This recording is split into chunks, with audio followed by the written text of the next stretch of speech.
We had a stronger economy under Trump. Everything was better under Trump by every measurement, every barometer. And that is what I hear day in and day out from the voters in South Carolina. Really interesting. Since Donald Trump has been promoting his litany of court cases and desires to become a dictator just to avoid prosecution, Nancy Mace has decided to pivot to lying about his effect on the economy so that Republicans can get a break from defending whether or not he was attracted to his victim. The economy is still a talking point that Republicans lie about every cycle anyway, though. They said the stock market will boom if I'm elected.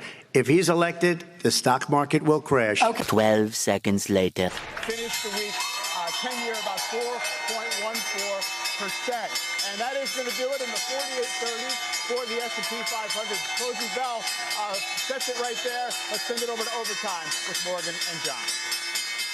Every time reality doesn't match up with the picture conservative politicians pitch to Americans, they just employ their alternative facts, which of course became a standard during Trump's term. Now, Larry Kudlow was in the administration, and he obviously misses his last job of constantly kissing Trump's ass as an analyst. Real quick, final question on the Dow, S&P 500, U.S. stock market hitting all-time highs today. Second record so far in 2024, if we can pop up the Dow. What's happening here and what, I don't know. We were scratching our heads earlier. You're talking about the resiliency. I can give you my take. I think there's still great anticipation that the Fed's going to cut rates this year. I agree. I think that's exactly right.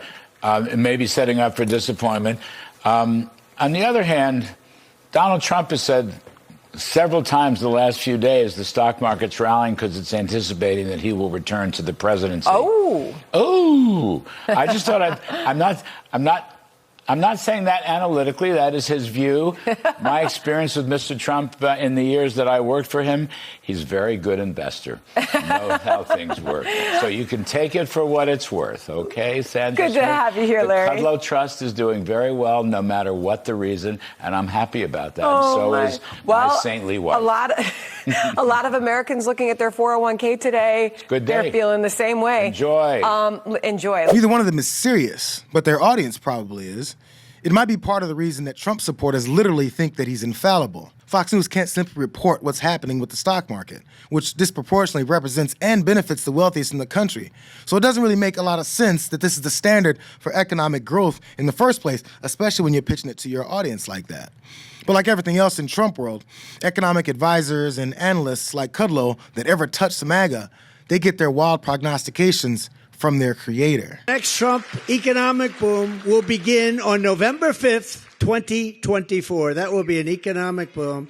And you know, the only thing that they have now is a stock market that's going up, and it's only going up because people think we're going to win the election. I don't know if you saw yesterday, I felt very badly for them. China had a crash yesterday in their stock market. You know why? Because I won Iowa. So when people... It's true. It crashed. And by the way, did you hear he wants to see the stock market crash? Because he does not want it now. We're doing well. He acknowledged by that we're doing pretty damn well economically and getting better. He wants to see the stock market crash. You know why? He doesn't want to be the next Herbert Hoover. As I told him, he's already Hoover.